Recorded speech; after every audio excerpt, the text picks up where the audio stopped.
अस्सलाम वालेकुम। आज मैं आपको जिस बुक के बारे में बताऊंगी, ये वो किताब है जिसको पिछले 5 से 6 साल में ये कोई हज़ारों दफ़ा मेरे सामने आई और मैंने इसको नहीं उठाया।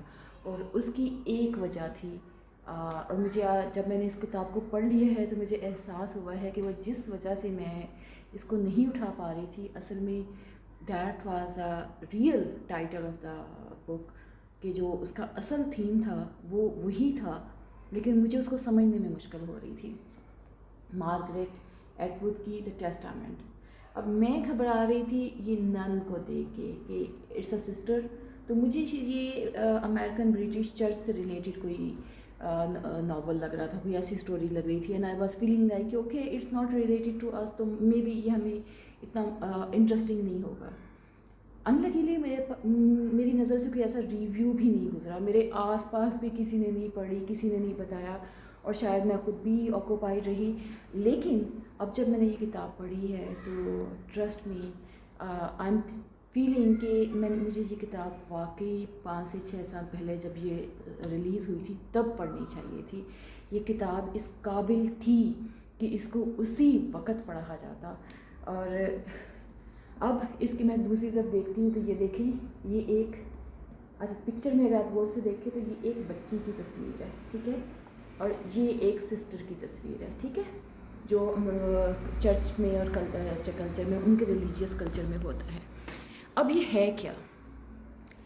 इस किताब की सबसे खूबसूरत चीज़ एक नहीं है, कई हैं। और सबसे पहली चीज़ वो ये है कि it is full of feminism, women empowerment, women से उनके राइट्स, उनके हकूक़ कैसे कैसे किस किस तरह से किस किस नाम पे ले लिए जाते हैं। ये इस सारों की कहानी है, ठीक है।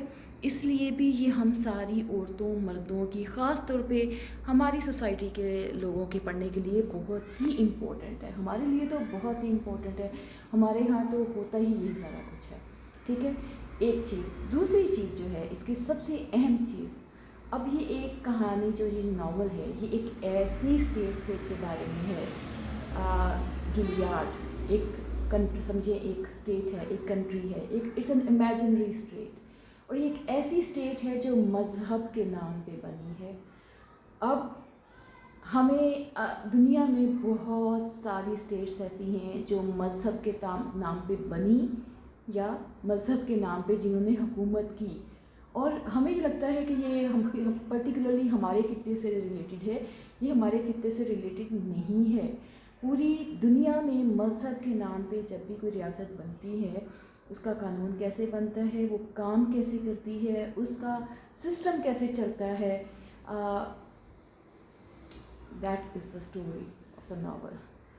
और वो इतना खूबसूरत, इतना डेलिबरेटली, इतना डेलिकेटली दिखाया गया है कि मज़हब के नाम पर इस दुनिया के लोगों के साथ, इस पूरी दुनिया के भोले भाले लोगों के साथ, जिनको इन चीज़ों की समझ नहीं होती, उनके साथ कैसे कैसे बड़े बड़े फ्रॉड होते हैं।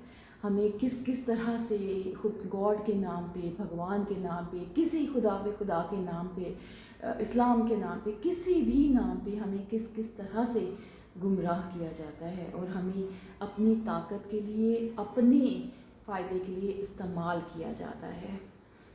ये मौजू ऐसा है कि मैं वीलॉग में इस बारे में कुछ भी नहीं कहना चाहती, किसी भी तरह की कोई बात नहीं कहना चाहती, लेकिन ये ज़रूर बताना चाहती हूँ कि ये बहुत ही आउटस्टैंडिंग नावल है, outstanding. You must read it, don't forget to purchase it next time you are going to a book store.